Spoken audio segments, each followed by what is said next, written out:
Hey everybody, it's Thursday. And welcome to this week's edition of the Night Bite. I'm Josh. And I'm Emily. Too And much as you can space for see, activities over here. I was going to say, as you can see, this is obviously a different setup than typical.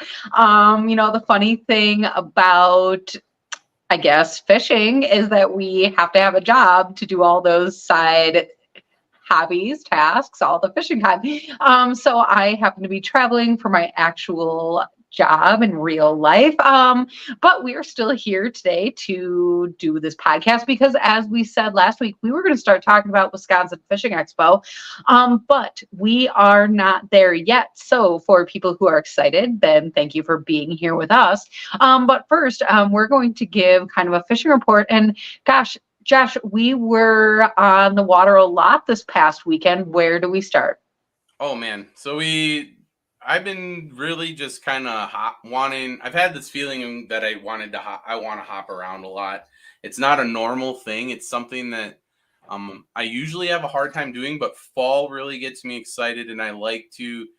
Um, there's a lot of lakes around our house now, so I want to keep track of where they're all at, and this time of year really is a telltale sign for winter where the fish are going to be. And so I've really gotten this feeling like we should be going to all the lakes as much as we can, dialing in the fish.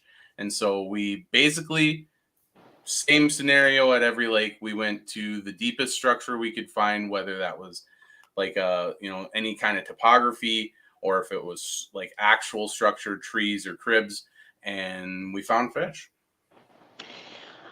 But you make that sound really easy because the funny thing about it is this whole entire past weekend, we started to see some wind roll in. Earlier in the weekend, boy, it was freezing cold.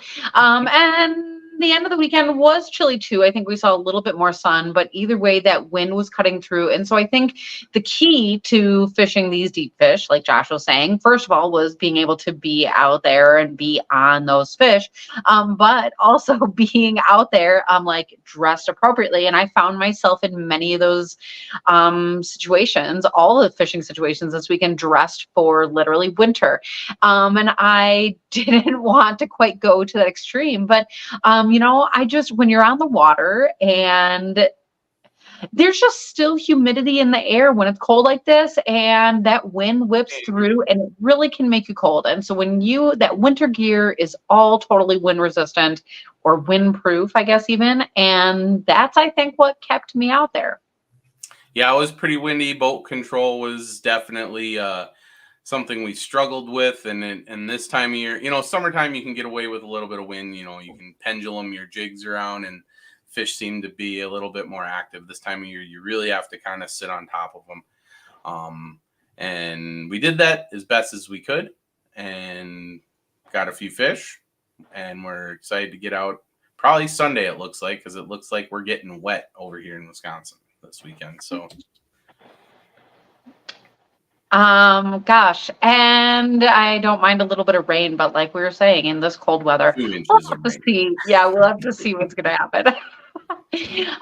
But I guess one of the other things that we were noticing as we were out fishing is, as of this past Monday at least, water temps on the little bodies of water that we were on, still 55, mid 50s, all over these lakes. So I think I posted that earlier in this week, and people were commenting that they had all kinds of different water temps around by them. And so it's that funny time of the year where, wherever you fish might be different if you go a little bit north, a little bit south, or if you have a buddy and you're comparing how things are going.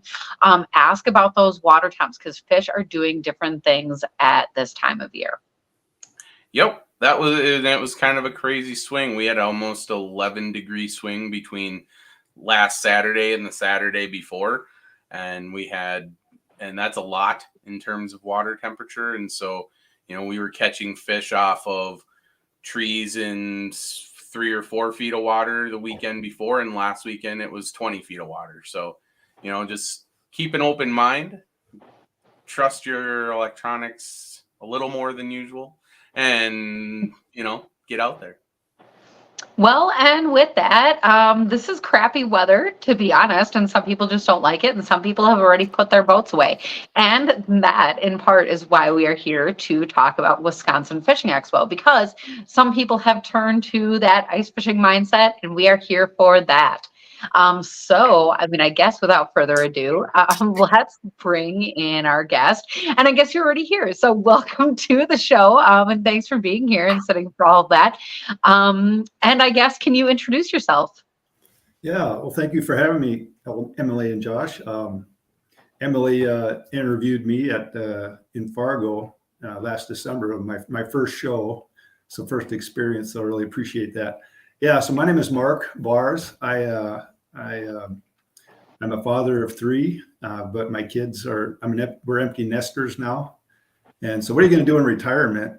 Well, I'm not there yet. Long ways to retirement. But what are you going to do when you have that extra time empty nesting? Well, I think I found something to keep me busy.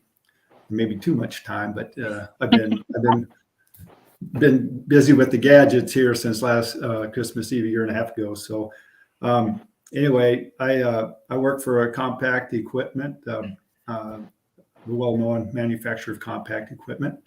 I'm an engineer for them. I was in design engineering for many years, and then the last 15, 16 years I've been in a quality role.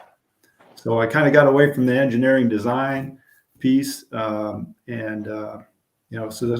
I had always kind of wanted to get back to that innovation piece, and then let's just say we had a problem to solve, and it's been kind of fun playing around and solving problems. So that's what we'll talk about here. So I have a daughter. She's in college down there at Mankato in Minnesota, and my two boys are graduated here in Fargo. I'm in West Fargo here. So I grew up in Western North Dakota, so there's not a lot of water out there. A town called Beach, but it was named after General Beach, I guess. There's no lakes there. Okay, we were happy to catch bullheads or catfish in the Little Missouri River. And every once in a while you catch a northern. That was a highlight. There was a couple of smaller lakes where you could catch some trout and bluegill. And so grew up Sunday afternoon going fishing was a treat after we checked cows. So grew up out in Mule country, married a Minnesota girl. So we ended up in between flatlands of eastern North Dakota.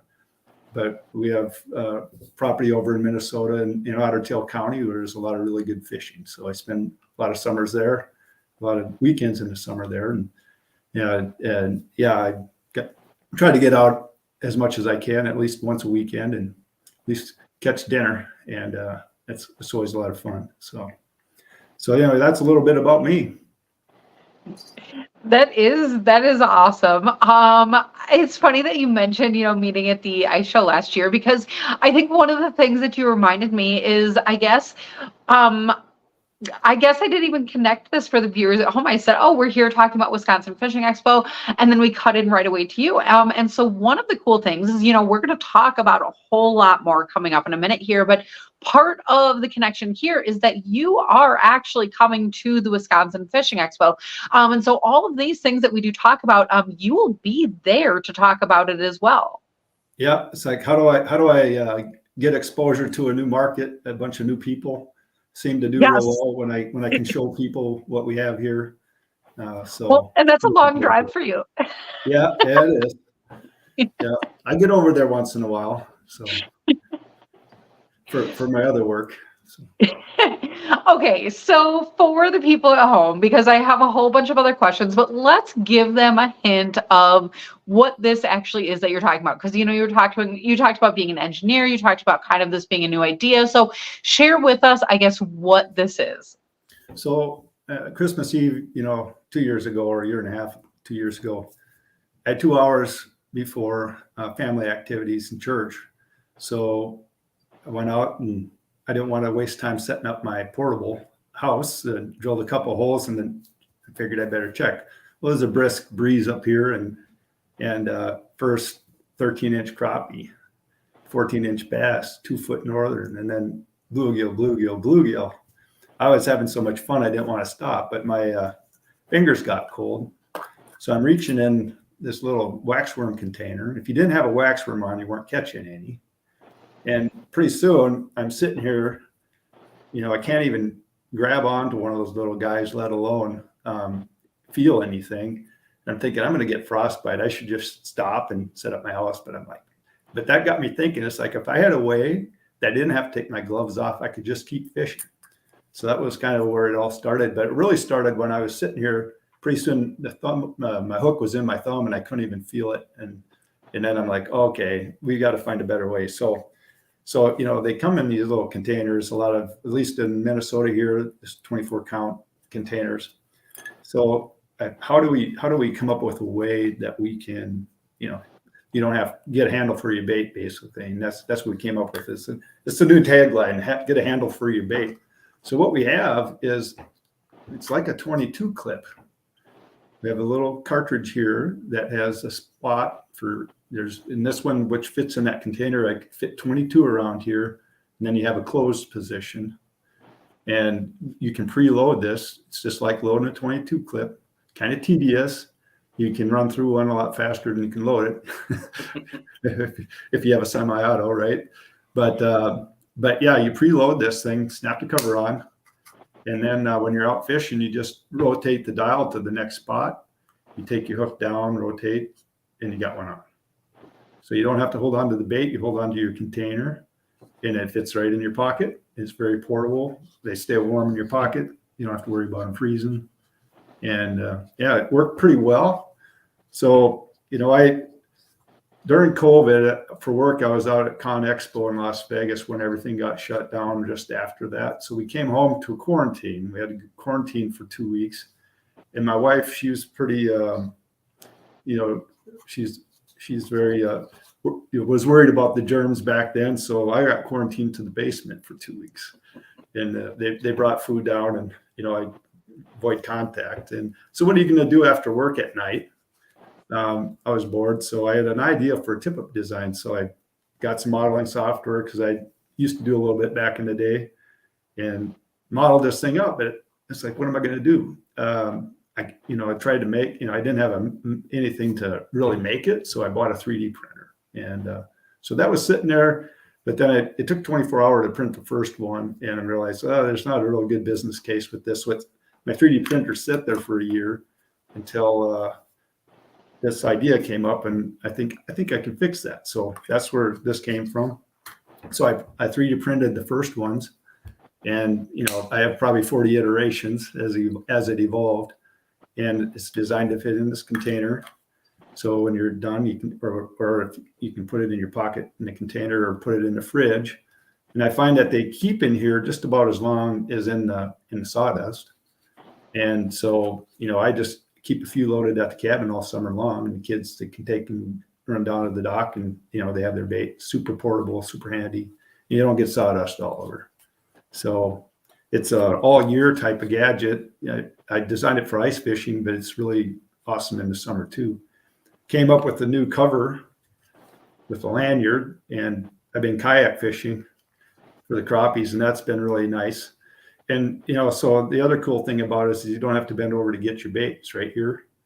You take your crappie, throw them in the live well, you might have to measure him, make sure he's over 10 or whatever the requirements are. And then, basically it's right there where you need it. Hang it around your neck. Got some lanyards. So that works well. And then you can take two and put them on back to back, so they face each other.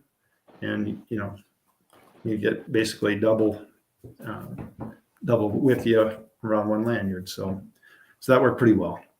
And inside here too, there's a center pocket, and you can put bait in there, the extra bait, or you can put, I was putting my plastics in there. So I had really good luck this summer using plastics with the waxworm. And it seems like having that waxworm on there makes a big difference. When they get finicky, especially whether they're just going to bump it or if they're going to grab it. Seems like we have a live bait on there, they're going to go for it most of the time. So anyway, this also works well for spikes, but I find that those little guys get really wiggly when they get warm, and they'll crawl out this little crack, the hook slot. So they're even harder to hold on to. So this helps you hold them, but I always put them back in here before I put it in my pocket. Otherwise, get some out. Well, anyway. I loaded one up here, put a few in there. So if you want to see me load one, so there's a lot of different hook sizes, and I've had people using this showing me how they use it. So way I intended to design it, I use it, but people show me different ways they use it too. So what I do is I just come right down, you skewer your worm, rotate about 90 degrees and lift right back out the top, and you got one on.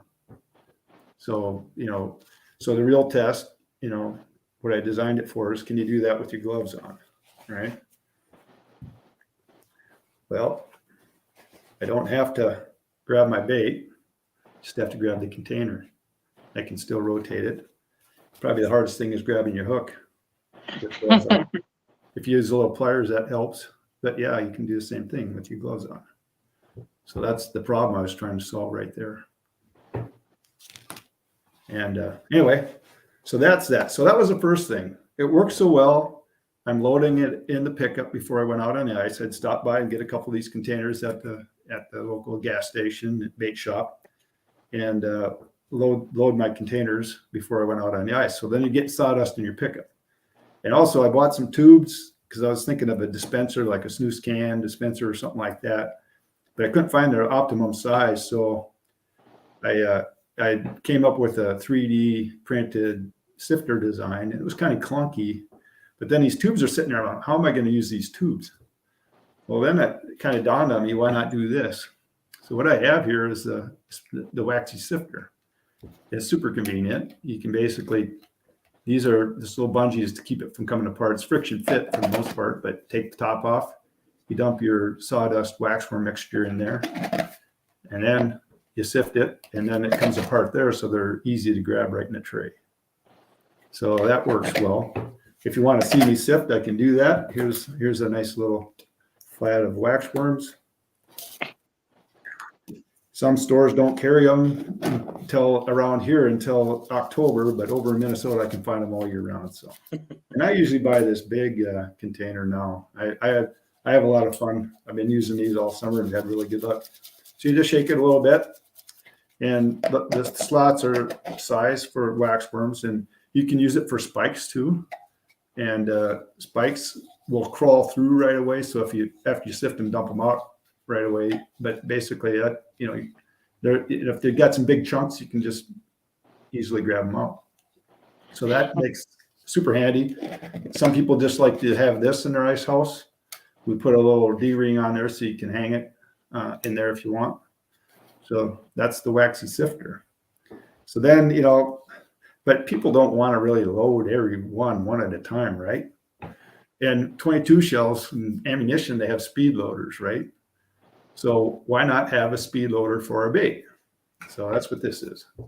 Came up with it. We had a few different iterations, but I think I'm going to call this the critter valve, or I think down south they call them wigglers. We could call it the wiggler valve, but it's got a little valve in the middle, and it's got slots for each of the worms to channel them. And the trick on this design was the shape to make them go out, come back in. Otherwise, they would plug up, because they'd like to grab onto things. But also for clean out, you just pop the valve out, and it's fairly self-cleaning. It's easy to get cleaned out again. So then you can load multiple cartridges quickly. So from there, you can take your sifted worms, and and this is, by the way, is designed to fit right on the top here, right? So if you want to, then you can separate it this way and just flip it upside down, this part upside down, so you don't get sawdust in there. So yeah, they're already coming through. So I forgot to put the cartridge on. So this thing here, let's pop this critter valve back out here. So this thing here is this valve. This will plug right into your cartridge. So this little thing here in the closed position, this here is also a bait stop. So if you get one part of the way on your hook, you can push it the rest of the way on without having to touch it. It holds the shape. So this thing here snaps right into there. There's a little keyed area. So this snaps right there, and push the valve down. So now we're ready to go. Now we can dump our worms in there. So There you go. I don't have a full 2 dozen here, but you just kind of rotate it around, and then they fall down in those slots. And I'll just tap it on the table a couple of times, and they're down in their home, right? So then, if you get a bunch of them in there, they'll double up, and then you can just if they come out the top, you can just grab them and slide them around real quick. So it's about a 20-second exercise to load your cartridge, and then you can pop the valve out, clean it, and load the next one. So anyway, that's what we got for gadgets. So then I'm like, well, what else? So of course we had to come up with some accessories. So we got some BAITLOAD hats, and baseball hat, got to have that, lanyards, that type of thing. So and then the other thing is what the kits, right? Usually you need more than one of these, especially if you get on a good bite, you're going to go through waxworms. And it's kind of like, I like to compare it to like a semi-automatic versus a bolt action rifle. With a semi-auto, you go through more ammunition. Since it's so much easier to bait your hook, you're going to go through more bait. Yeah. You do. So just, having a couple helps. So I came up with this kit, and I call this the Fisher kit. And there's two cartridges and a sifter. And so it doesn't have the speed loader, but this is for a lot of people, this will be good. And there's different colors. I'm kind of settled in on this fluorescent green, fluorescent orange, just so they're bright in the ice house when you're out fishing. So then I also came up with the system kit. So the system kit has 3 cartridges, the sifter, and a speed loader. So there's discounts with the kits. This one's a $100 kit, but you save $15. The Fisher kit's $50, you save $10 versus buying all the components individually. So yeah, and that's kind of where we are starting out. This one here, these little things would break off when they're 3D printed, so it wasn't robust enough, and I don't want anybody, a little kid, choking on these or something. So this is really high-end plastic I found. It was the only one that it's warm temperature, it's dishwasher safe, warm temperatures, but it's also cold sturdy. It was the only sample that didn't break below 0. When I had a little sample and would bend at 90 degrees. Half the plastics fell out at room temperature, and this was the other one that survived the below 0 test. So it's a really durable part, kind of a lifetime part. A lot of these gray covers, the first ones, these are nylon. So this is a very durable. It's intended to not be a throwaway. You keep this. So, but the container is designed to fit into this. So a lot of people have extras in their tackle boxes already. So anyway, that's a brief summary. I guess, what kind of questions do we have? Okay, I have like a million thoughts, but I think the first thing is that, like, okay, to me, when we last met, I think the only thing that you had was like the original piece of the BAITLOAD. Yeah, Right. and so it is like so cool to see so much evolution. And so I honestly, I got so wrapped up in listening to you talk, and I was kind of chuckling along thinking, like, it is so cool that technology these days and your knowledge and a million other factors. So I'm making this sound really easy, right? But that you were able to create all of this, and like, what a cool, useful product. So I'm going to guess my first reaction is just like generally shocked at how much you've accomplished since last ice season. I mean, that's super cool. Well, I got a bunch in the wing that I haven't shown yet, but that will have its time. That's for another show. That's for another show. This is the standard version. I haven't showed you the pro or the meg versions yet. Oh, nice. So first I want to kind of just be like, I want to invite anybody that's watching, throw your questions in the comments section, because I'm able to sit here and read them, and I can throw them up on the screen when we get some. So if you have any questions, just throw them out there. We'll see where that goes.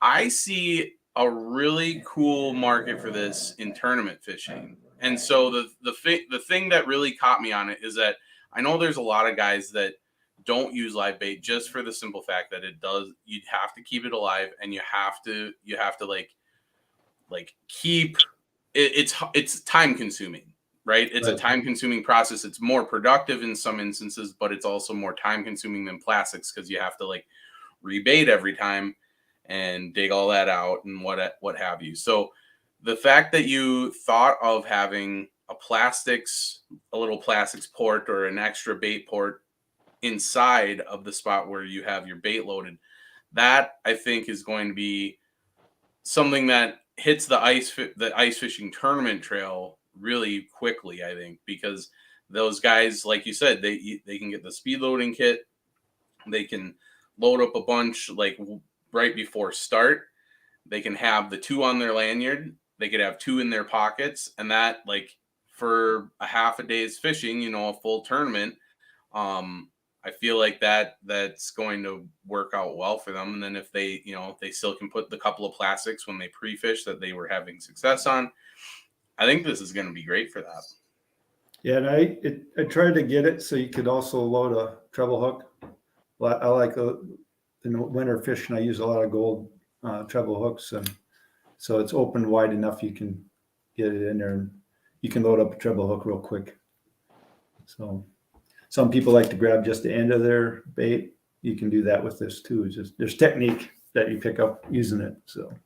So one of our viewers that, you know, talks with us quite a bit, Conrad, he says he hates getting the moist sawdust everywhere, and he's always cleaning his hands and hoping you don't spill it in your pocket.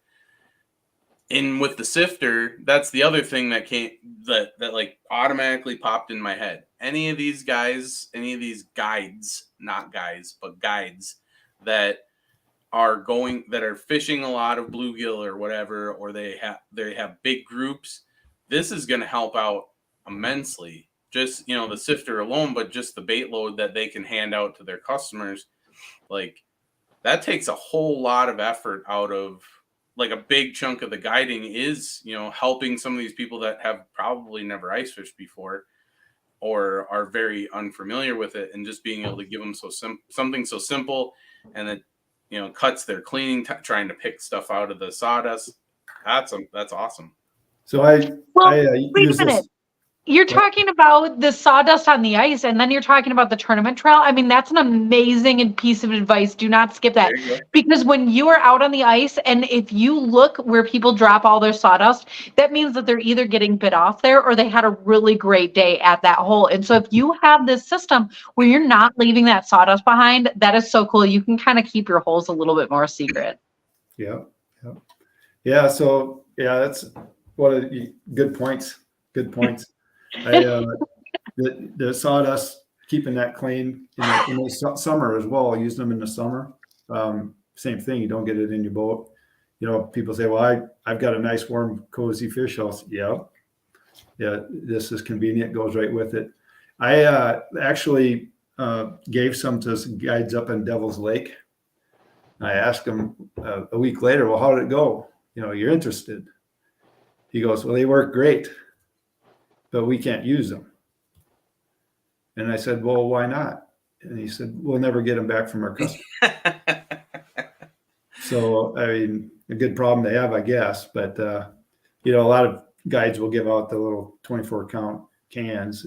So this is a little more expensive, but maybe it's a sales opportunity when you're out there and they see you load it up so fast, they might want to have one. So I don't know. Well, and I think there's some creative solutions to be had there, along with, you know, branding and whatnot with wholesales. But that's a whole nother topic we can talk about. They could be preloaded and ready to go for people to get a premium, right? So. Oh, there you go. Oh my gosh. So comments are coming in. You know, we have Ryan saying there's only 56 more days till the show. He's super excited to come talk with you, Mark. Rita's saying she loves this idea. Conrad, another great point from Conrad. Great product for kids. Like, you know, I think you'd mentioned that, Mark. You know, you give your grandkids the bait. It's funny that send them out to the dock. I had a coworker. Awesome. If I may, you know, I asked him, I showed it to him, his eyes got about this big. You know, so some people, like, that's not for them, but some people, they know exactly what it is, and I didn't have to say a thing. That's the coolest part. Yeah. And I go, well, how much is it worth to you? And he goes, it's priceless. And I said, no, what's your number? He goes, it's priceless. And I said, Mark, you don't understand. I went fishing 3 times last winter and I didn't get to fish once because I'm baiting all my kids' hooks. Mm-hmm. He goes, with this, I could either give it to them, the older ones, or I could, be a lot faster. So yeah, it worked really well for him. So anyway. Yeah, no, that's an awesome story. And I'm sure once we unleash you to the Wisconsin world, at least out here, you'll be getting all kinds of stories like that. Because that's one thing that Emily and I know as a fact for us people here in Wisconsin. We do love the live baits. There's nothing better than going out and setting a couple tip ups and jigging up some perch. And usually with the perch fishing comes the waxworms. So that's I think it's going to be a good hit here. Yeah, and I think this thing is designed so it works for small baits in that 4.5, 5 millimeter diameter size. So fish eggs or anything small like that. For fly fishermen in the stream, I have a buddy there that moved from Pennsylvania out here, and he was really excited about it for fly fishing and some other applications like that. So it'll be fun to see where it goes. I got a question for you. Yeah. What do you do with your favorite jig after you catch your 20th crappie or perch? Keep using it. Yeah. Yeah, but doesn't your hook get dull eventually? Oh, yeah, I guess in that sense, I probably have to sharpen it, huh? Yeah. So another little gadget. Ooh. It's called the hook spot. I don't know what you got to figure out what to call this stuff. Right. Things that aren't already taken, right? So it's really technical, right? These are little abrasive pads, and you take one and you just put it right on the cover of your waxy wizard, right next to where you need it. So now I can scratch a tip, grab my bait, go back down. Oh. Okay. Like that.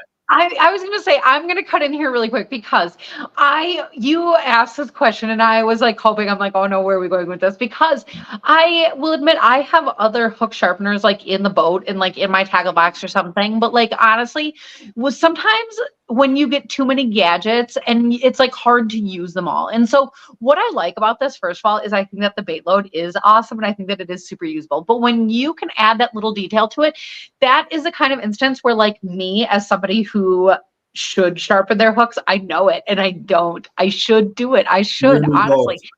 Yeah. But when something is so at hand like that, I mean, when you can make it easy, that is pretty cool.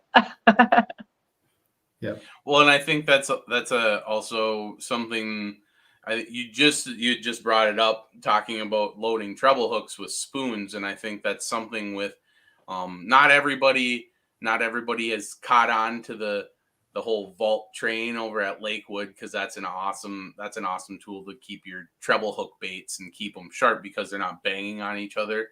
Mm-hmm. But when you have a bunch of spoons loaded into a 3700 Plano box, they're constantly banging on each other and stuff. And so having that pad there as you're baiting, especially with stuff like spoons, is awesome. I think that's a great idea. Yeah. And so that's something we're trying. I guess any other questions? I guess more stories I could share, but it's patent pending. All right, we've got a couple of patents going here. It's IPs for any bait type. The thing I found, I got my MBA back in the 2000s, but I haven't really been in. I always kind of wanted to. What is it like starting up a business? So I'm learning, and my wife is my accountant. She's watching the checkbook pretty closely there, but it's been an interesting road, but it's difficult getting started. But it's been a lot of fun. But when you look at it that way, the opportunity is. I hope I have inventory, right? Enough inventory. Well, and the best part about it is it doesn't. It sounds like you have a good way of being efficient when coming up with things, and you've been doing, like Emily mentioned way early in the podcast, like from where we talked to you in Fargo till now, like you've had a bunch of stuff come out. And so even if you do run out this season, people will know about it and they'll be on you to get some for next season or as fast as you can. So that'll be that's always nice. And this is one of the cool things that we really like about the Wisconsin Ice Fishing Expo, is that we set it up for people like yourself, for vendors like yourself. We're hoping to have a lot of people like you, where we wanted to help get your stuff out there. Nobody There's had no other really bait seen loads coming though. Don't worry. no, but no, just in general, right, Emily? Like we just wanted to get these small, get back to the small companies that are Like the coming cool with great stuff. ideas. Yep. Yeah. And so this is awesome. I'm super excited that you signed up for the expo, because you add the special dimension to it that's going to make it a great show. I appreciate it. My wife said when I was testing these on the kitchen counter, and she said, "Not in my kitchen." Well, yes, dear, but she said, "I don't know anybody in the world that would be doing what you're doing right now." And I said, "You're right, because it would already exist." Yeah. Yeah, that's true. You know what though? Like shout out to that, because in a weird way, this is something that we talk about on this show once in a while. Is first of all, like we all fish a little bit different. We all have a little bit of ideas. And first of all, like hone in on that, because you never know what kind of cool stuff is out there that you can come up with, or you never imagine that you'd be a business owner and like voila, here that it is, But the other thing is, we talk all the time, especially when it comes to youth or young adults or people, they want to work in the world of fishing. They love fishing so much. I want that job, right? And everybody thinks that they have to be like a pro staff this or a whatever TV show that, or like, and cool, like do those things too, share those experiences. But like also, there are so many other cool jobs. And so in this instance, like you were saying, that you do have a different, totally full-time job, and that's cool. But you have been able to take those talents and invest them in a way that you get to enjoy fishing, well, or being a part of the fishing industry. But I was going to say also, you get to enjoy fishing because you still have time to get on the water as well. And that's cool, because not everybody has that balance. You have to make it. Let's just say, it used to be a problem using up my vacation. It's less of a problem now, but I try to make sure I use it. So it's, but I'm usually doing other things in the vacation now. I have plenty of things to keep me busy. So my business is Pastime Priorities, because I like to hunt, archery, elk, deer, grew up out in mule deer country, pheasants, all that good stuff, and fishing, right? And my wife said I had too many pastimes, so I had to prioritize. So I thought, what a good name for a company, Pastime Priorities. So that's the company. Then you got to figure out what to call it, and and came up with BAITLOAD as a name. I had 40 different things, but this one wasn't taken. And I thought it kind of matched, and of course, a lot of different products could go with BAITLOAD. Anyway, yeah, that's super awesome. So let's we have a little bit of time here, so let's kind of dive into what Emily was talking about. So, like she said, we do talk a little bit about how people want to get into the fishing industry, and there's all those in your face avenues, but nobody really discusses the paths that can bring you back. And so you had to explain earlier in the show about how you were an engineer for a company for a long time. You kind of got away from it, but you still use those skills past your career to join the fishing industry. And so not only is it something that you did later in your life, but it's something that you took the culmination of your whole career, and you dumped it all kind of in a pot, and you came up with a great idea. So tell us kind of like how like your past experiences kind of helped you with this kind of stuff. Yeah, I mean, you always think about your career, where you're doing today. It's like putting tools in your toolbox, right? As you have different experiences. And I had in high school, someone told me once, you're a jack of all trades, but a master of none. Yeah, it kind of rubbed me the wrong way a little bit. But then I thought about it. I said, well, yeah, I want to experience a lot of things. So how do you know what what you're good at and what you really like to do unless you try some different things. So, get out and explore the world. It's a big world out there, and try some different things. So I've had the opportunity to do that with my work, travel and that type of thing. And so this is still pastime for me. And to me, it's, it fits well. I have to give a shout out to my family, especially my wife, putting up with me, because I'll tell you, I'm an adrenaline junkie. And the innovation stuff, that's an adrenaline rush, for guys. When you get on that idea train, it's hard to stop. And so it's, that's a fun high, just like when you're sneaking in on a big elk or something. I mean, a similar kind of feel, or catching the big whopper, right? So it's all fun. Well, and Mark, you and I are more similar than you may realize. Emily's over there making a face because there's been plenty of nights where she comes down into what I refer to as the lure lab, but it's not only like lure creation, but it's rod building and plastics pouring and all this other stuff. And it's all these, what people take is like major hobbies, and we crammed all these mini spaces that we can do it all. And then she was like, I don't think we could fit any more room in here. And I said, hold my beer. And I put wheels on a kitchen island, and I made a fifth station in the middle of the room just as a catch-all. And so she'll come down there and be like, are you going to come upstairs anytime soon? And I'm like, I'm in the middle of something. And then 2 hours later, it's like, oh man, I need to go to work tomorrow. So I can definitely identify with that passion. Like creation. The only thing that Josh hasn't created in this downstairs workshop is a BAITLOAD. Well, I got. That's only because Emily hasn't let me get a 3D printer yet. Oh, good one. No, Emily is right alongside me with most of this creations. Like she gives me a lot of inspiration where I have a lot of, like you said, jack of all trades, master of none kind of knowledge that I've been, I love learning that kind of stuff and how stuff works. But every once in a while, and I'm sure you know this, Mark, like you get stuck on something and it's like, it should be the easiest part of this. And then Emily walks in and goes, well, why don't you just do this? And it's like, well, duh, why don't I do that? And so like, it does, right? You can't do it yourself all the time, but right.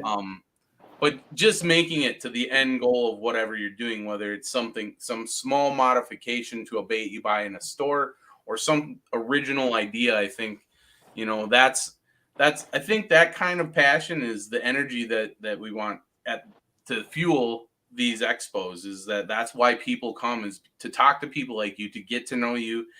You share the same passion as everybody in the room, but then you take it a step further, and that just ignites this stuff and thoughts and possibilities and all these other anglers that attend. So, no, it's awesome. No, thanks. Yeah, shout out to the panfish pirate over here, Alex. Let me in his booth there in Fargo. This is my first show, and he gave me a little spot, so I really appreciated that. Also some of my friends that have given me some ideas. It's always like you said, you get stuck on something, and then just little tidbits, kind of come in, and you're always taking it in, and you don't have to use it all, but you pull a gem here and a gem here, and then pretty soon you have something. So yeah. Quiet over there, Emily. Okay. I almost got stuck reading comments. I'm sorry. That's why I had the long hesitation. But what I was going to say is, well, I guess first a question. So we talked about quite a few awesome things here tonight. Are all the things that you showed us going to be available at the Wisconsin Ice Fishing Expo? I sure hope so. I plan to. Okay. We sure hope so too, because I'm really excited to see them. It's a function of there's 2 shows before Wisconsin, so I'll be right back just a second. But if not, we'll be taking orders. So yeah. Yeah. That's awesome. Save me a sample because I just want to be able to see it. It Because is that's going to be available exciting. online for anybody that's interested as well on my website today. So. Well, and that's what I was going to say is, can you also remind us then your website or social media, or what kind of online stuff do you have going on? Yeah, so it's BAITLOAD.com, www.baitload.com. I had a business card here somewhere I was going to pop up with QR codes, but must have misplaced that. Oh, here it is. I don't know if that will show on the camera very well, but let's go right there. Actually, that's not too bad. Perfect. And that's my phone number as well as my email address. And www.baitload.com. Perfect. Nice. So we're definitely looking forward to seeing you at the expo. And if not, then we will definitely check you out online. But it looks like Josh is remembering. Yeah. So, Mark, we decided that because you guys, okay, so what everybody doesn't know out there is that we put out just like a call for vendors, just like first come, first serve. And Mark was on top of it. He's like, I want the first time you guys are available. So thank you for joining us for our first show in this series leading Hey, up. you know who else is coming? Razor Ice Hoggers. I see them checking in the comments. I had to say hello. Oh, hey, Razor Keep Ice going. Hoggers. Keep going. So thank you, Mark, for kicking off this series, because we have all the rest of the shows leading up to the expo are vendors that are coming. So it was great to have you on. And in the spirit of all things that is expos, it wouldn't be an expo or an expo series without some giveaways. So this shows up. So the Lakewood money bag here has some goodies stuff in it, stuff that we've been collecting, and we added some things to it. So usually I would have Emily pick out of here. So I guess I'm just gonna have to like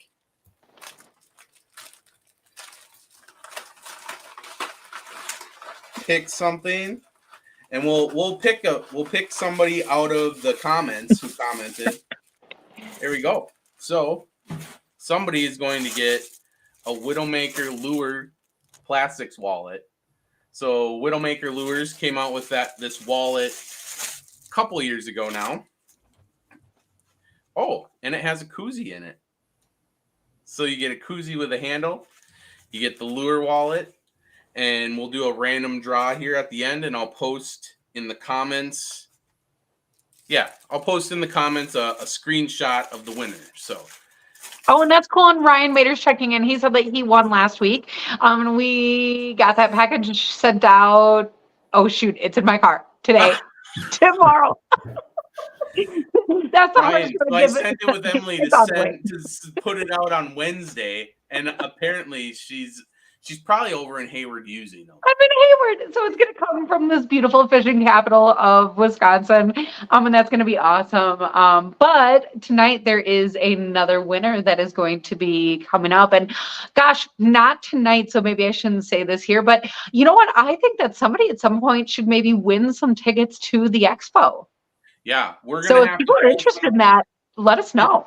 You know what we'll do? So make sure you share this show out, because we want a whole bunch of people to keep doing this. Share this show specifically, but share the Night Bite out every Thursday, and then we'll talk to our guys and see if we can't pull 2 tickets. Should we ask them for 2 or 4? 2. 2. 2. Okay, so we'll ask for 2 tickets. Free, right, we'll do it for the last show, the night before the show. Okay. Is that good? Yeah, I think it's yeah. There you go. So, Mark, thank you for being on. It was a pleasure. You almost got me all riled up, and we could have talked for another hour about making stuff, but we'll save that for December. Emily, thanks for taking time out of your busy work schedule to come hang out with me and the cat in the basement. Thank you to everybody at home for joining us. I hope you share this show out. Make sure you get a comment in there in the next, let's just say 9 o'clock Central. that's when I'll do the drawing. If you throw a comment in the comment box here on the show by 9 o'clock Central, I'll get you in a random drawing. Otherwise, I hope to see you all at the Wisconsin Ice Fishing Expo and in next week's episode of The Night Bite. Thank you, Emily and Josh. Love the passion.